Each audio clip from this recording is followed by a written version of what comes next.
Bienvenue dans les suggestions cinéphiles de l'Odyssée. Pardon. Aujourd'hui, la suggestion cinéphile numéro 202, consacrée à un chef-d'œuvre réalisé par un génie du 7e art, puisqu'il s'agit de Satyricon de Federico Fellini. Satyricon qui est à l'affiche de l'Odyssée jusqu'au 8 mars inclus, donc nous sommes aujourd'hui le 17 février. Vous avez le temps encore de voir ce très beau film. Très beau certes, mais peut-être surprenant parce qu'on n'est plus habitué à des œuvres de ce genre, étant donné qu'il y a la mainmise, si vous voulez, l'habitude installée par le cinéma américain avec son système de narration bien rodé, ses recettes pour être sûr de toucher le plus grand public possible. Or, justement, le cinéma et la création du 7e art ne sont pas affaires de recettes. Elles sont affaires de créativité, d'exercice sans entrave de l'imagination, et elles sont affaires de ce que les Grecs anciens appelaient fantasia, c'est-à-dire la faculté ou la puissance, la capacité à créer des images. Pas du visuel, mais des visions. Voilà. Et Fellini est bien de cela. C'est quelqu'un qui, comme les grands cinéastes, que ce soit Bergman, que ce soit Eisenstein, que ce soit Pudovkin, que ce soit Fellini donc lui-même, et beaucoup d'autres, il impose son propre mode de narration et de transition dans le cadre de la narration. C'est-à-dire qu'il n'est pas obligé de donner, il ne se croit pas obligé, heureusement, de donner l'apparence de la vraisemblabilité dans les raccords, dans la façon que la narration a de progresser pour servir, pour utiliser des grands mots un peu de snobinard parisien, pour servir la diégèse, n'est-ce pas, dont la narration est la servante. La diégèse, c'est-à-dire tout ce qui se rapporte à la fiction, à l'histoire imaginée ou imaginaire qui est racontée. Mais ça fait bien de parler de diégèse, n'est-ce pas, plutôt que de tout ce qui a été se rapporte à l'histoire. Alors, Satyricon a été réalisé en 1969. Un film en couleur, un film, je dirais même haut en couleur.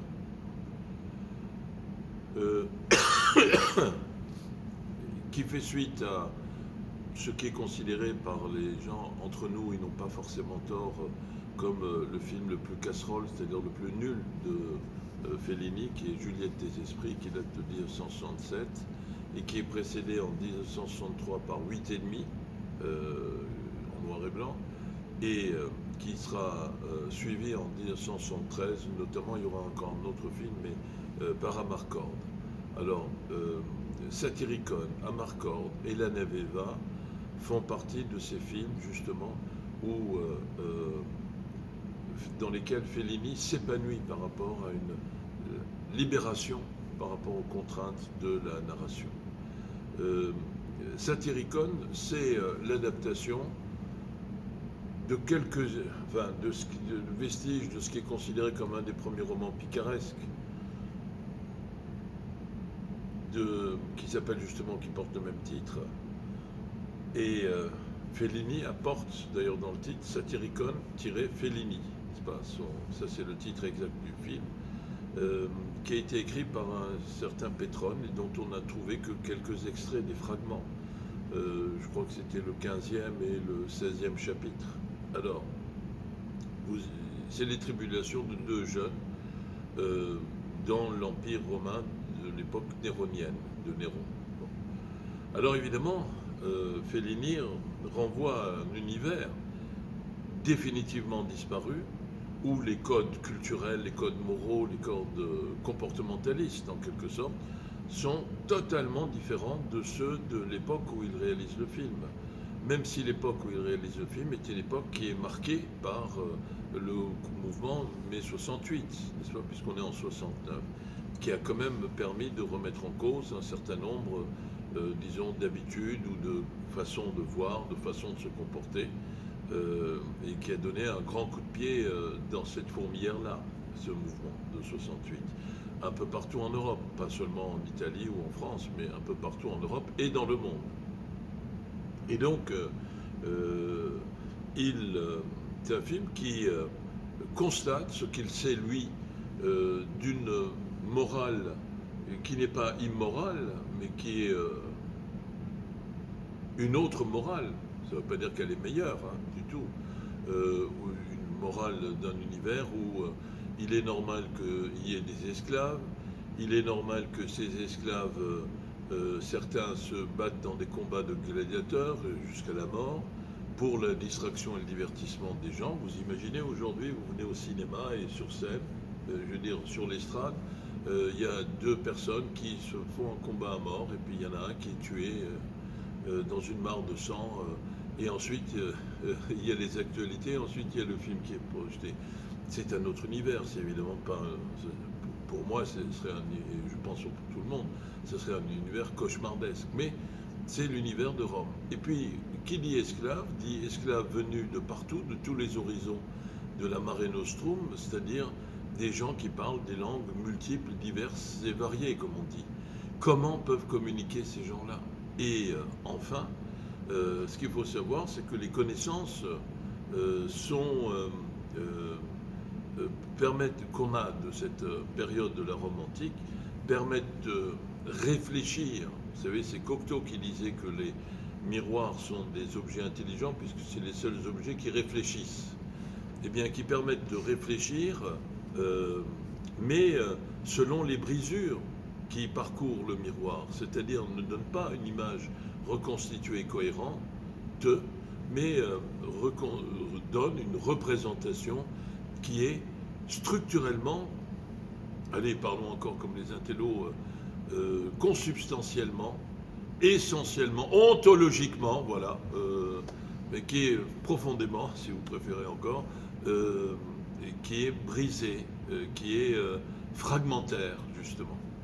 Et les tribulations, elles concernent deux bellâtres, deux beaux jeunes hommes en jupette, mesdames, mesdemoiselles, messieurs, jupette spécifique à l'Antiquité, et qui ont eux-mêmes un esclave qui s'appelle Giton, un très beau, bel adolescent, un peu androgyne, tel que c'est représenté par Fellini, et donc qui est l'objet de beaucoup de convoitises, ou le sujet, comme vous préférerez, de beaucoup de convoitises, ce Giton.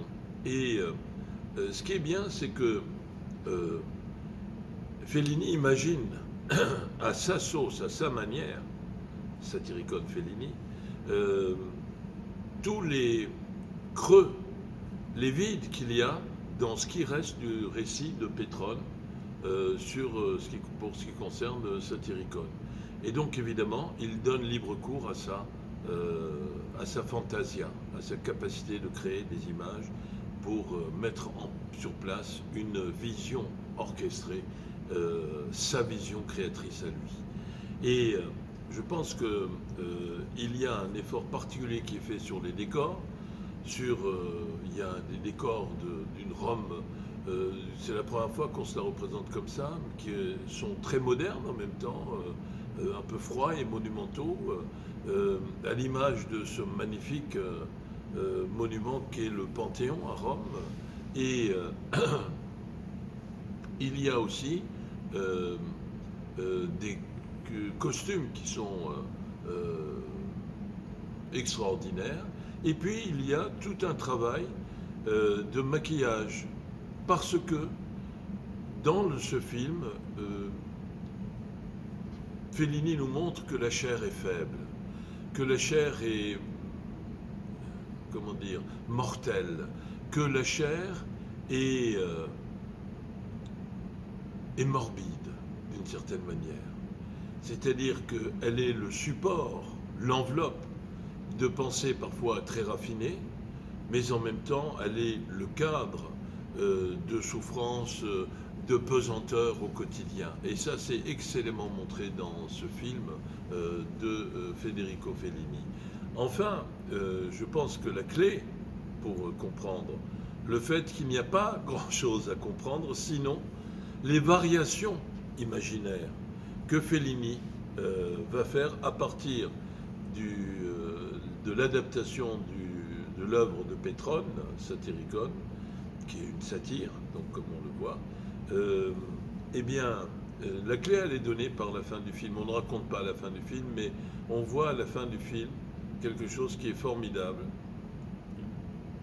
et qui est une espèce de mur sur lequel est dessinée une fresque. Mais le mur, il est fêlé. Il est non seulement lézardé, mais il y a des pans entiers qui manquent dans ce mur. Donc nous sommes confrontés à une fresque qui, au moment où elle occupait un mur qui n'était pas en ruine, avait son homogénéité et sa cohérence, mais beaucoup plus tard, nous découvrons une fresque à l'état de ruine, c'est-à-dire à l'état fragmentaire. Et donc, à partir de là, Fellini nous rappelle que, comme l'innocence perdue, la narration perdue par la dégradation du support sur lequel, la fresque, le support sur lequel elle est placée, eh bien, il y a lieu de combler les vides, de combler les creux par un exercice d'imagination.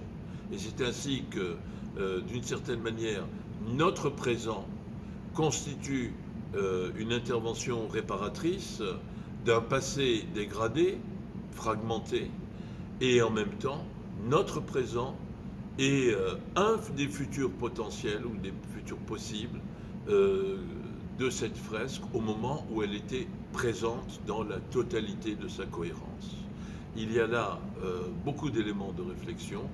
Nous avons montré ce film dans le cadre d'une projection débat remarquable avec le directeur de l'Institut culturel italien, que je salue au passage, Giovanni Colossou, et le chef des chœurs de l'Opéra national du Rhin, Alessandro Zuppardo, que je salue aussi, tous les deux, donc très amicalement, et qui a été un débat très intéressant grâce à eux.